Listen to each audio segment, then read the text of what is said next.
கிளாஸ்க்கு இவ்வளோ நாள் இருந்துச்சு. ஸோ அது யூஸ் பண்ணிங்கன்னா நீங்கள் குச்சியில் தொட்டாலே வந்து ட்ரான்ஸ்ஃபர் ஆகும். ஓகேங்களா? 80% ட்ரான்ஸ்ஃபர் இருக்கும். 80% உங்களுக்கு லாங் லாஸ்டிங்காக இருக்கும். ஆனால் தொட்டாலும் நீங்கள் ஏதாவது பேட்ச் ஆகுதா? பேட்சினஸ் ஆகாது. நான் எவ்வளோ தான் தொட்டாலும் உங்களுக்கு பேட்சினஸ் ஆகாது. ஓகேங்களா? ஸோ இந்த சைடும் பார்த்தீங்கன்னா பேட்சினஸ் ஆகாது. இதுவே மற்ற ப்ராடக்ட்ஸ்லாம் யூஸ் பண்ணிங்கன்னா கண்டிப்பாக பேட்சினஸ் ஆகும். ஸோ இந்த டெக்னிக் நம்ம யூஸ் பண்ணும்போது நம்ம என்ன பண்ணியிருக்கோம், கிளாஸ் ஸ்கின்காக மேலால் மட்டும் ஒரு ப்ராடக்ட் யூஸ் பண்ணுறோம். இதுலேருந்தே வந்து ப்ராடக்ட்ஸ் யூஸ் பண்ணி ஒரு கிளாஸ் ஸ்கின் கொண்டு வந்திருக்கோம்.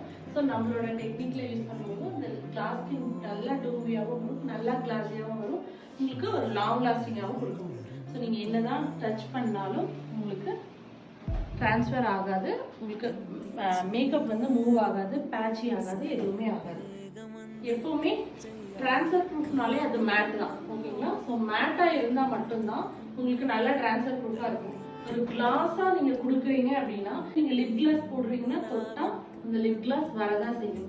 கிளாஸ்னு ஒன்று இருந்துச்சுனாலே அது ட்ரான்ஸ்ஃபர் தான். ஓகேங்களா? ட்ரான்ஸ்ஃபர் கண்டிப்பாக ஆகும். பட் இந்த கிளாஸ் ஸ்கின் வந்து கிளாஸ் ஸ்கின் மேக்கப் வந்து உங்களுக்கு தொட்டாலும் ட்ரான்ஸ்ஃபர் ஆகாது, பேட்சி ஆகாது. ஓகேங்களா? லாங் லாஸ்டிங்காக இருக்கும், ட்ரான்ஸ்ஃபர் ப்ரூஃபாக இருக்கும், ட்ராக் ப்ரூஃபாக இருக்கும். இங்கே பாருங்க, ஒன்றும் ஆகலை பாருங்க. ட்ரான்ஸ்ஃபர் ப்ரூஃபாகவும் லாங் லாஸ்டிங்காகவும் ஒரு மேக்கப் உங்களால் கொடுக்கணும்.